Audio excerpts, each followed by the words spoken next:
काला घोड़ा फेस्टिवल मुंबई का मशहूर आर्ट फेस्टिवल जो हर साल आयोजित किया जाता है और इस साल भी इसका आयोजन बड़ी खूबी से किया गया है।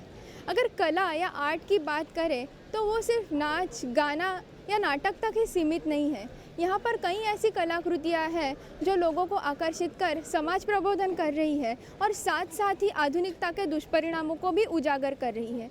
ये भी ऐसी एक कलाकृति है जो अनप्रोटेक्टेड सेक्स से होने वाले दुष्परिणामों पर दुष्परिणाम दर्शा रही है।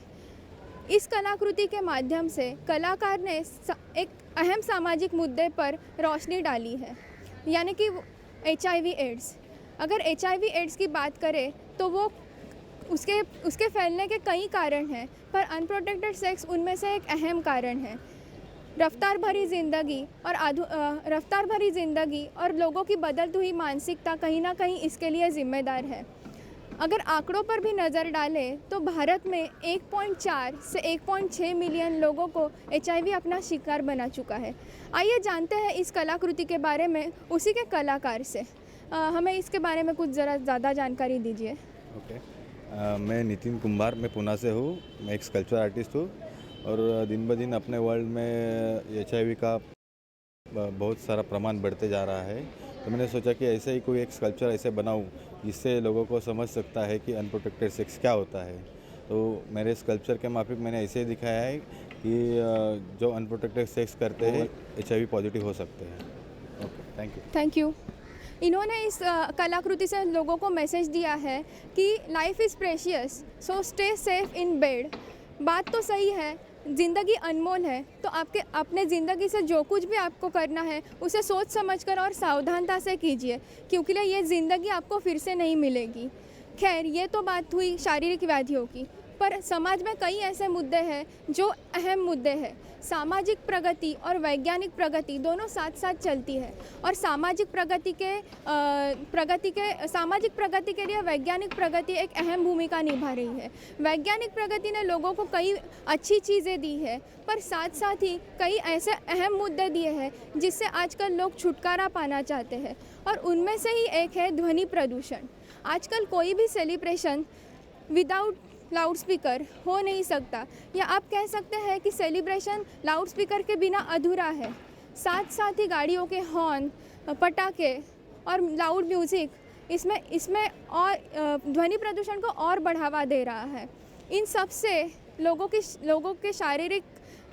को शारीरिक और मानसिक तनाव बढ़ रहा है, और इन दोनों चीज़ों से अगर आपको छुटकारा पाना है या आपको उसके ऊपर उपाय चाहिए, तो उसके लिए बेहतरीन उपाय है मेडिटेशन। ये कान जो है ये एक मेडिटेशन पोजीशन में दिखाया गया है। मेडिटेशन एक ऐसा उपाय है जिससे आप अपने क्रोध या बाकी विकारों पर काबू रख सकते हैं। उससे आपको मन शांति मिलेगी और आपके अंदर जो भी कुछ गलत विचार आ रहे हैं उसके ऊपर आदमी काबू पा सकेगा।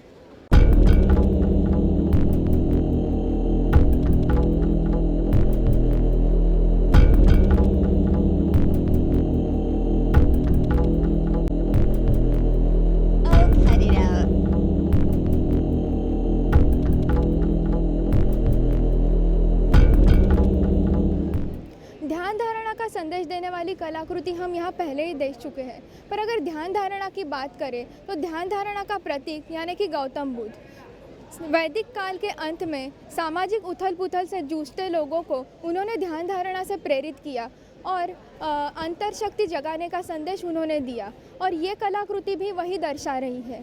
पर आज भी कई लोग ऐसे हैं जो अपने विकारों पर पूरी तरह से काबू नहीं कर पाए हैं। अगर विकारों की बात करें तो काम, क्रोध, मद, मत्सर और मोह, ये सारे विकार आज भी इंसान के अंदर है।